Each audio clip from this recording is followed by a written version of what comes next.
శివాయ గురువే నమః. మనకి కార్తీక మాసంలో స్నానం గురించి చాలా వివరంగా చెప్పారండి స్కాంద పురాణంలో.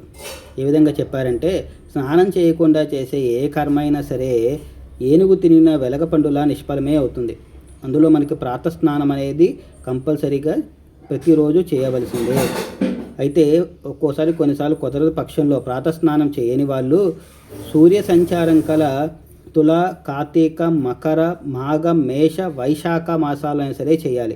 జీవితంలో ఈ 3 మాసాలైనా సరే ప్రాతస్నానాలు చేసేవాడు సరాసరి వైకుంఠాన్నే పొందుతాడు అని చాలా చక్కగా చెప్పారు.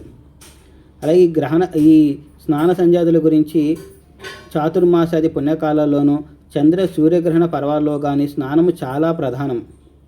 గ్రహణాల్లో గ్రహణకాల స్నానమే ముఖ్యం. సర్వకాలాల యందు కూడా ప్రజలు స్నాన, సంధ్య, జప, హోమ, సూర్య నమస్కారాలు తప్పనిసరిగా చేయవలసి ఉన్నాయి. స్నానాన్ని వదిలినవాడు రౌరవ నరకగతుడై పునః కర్మభ్రష్టుడిగా జన్మిస్తాడు అని చెప్పి మనకి స్కాంద పురాణం చెప్తుంది. కాబట్టి మనకి ఈ మాసంలో ఖచ్చితంగా అందరూ కూడా ప్రాతస్నానాన్ని చేయడానికి మీకు వీలైనంత వరకు, సాధ్యమైనంత వరకు ప్రయత్నం చేయడానికి చేయండి. ఓం నమః శివాయ.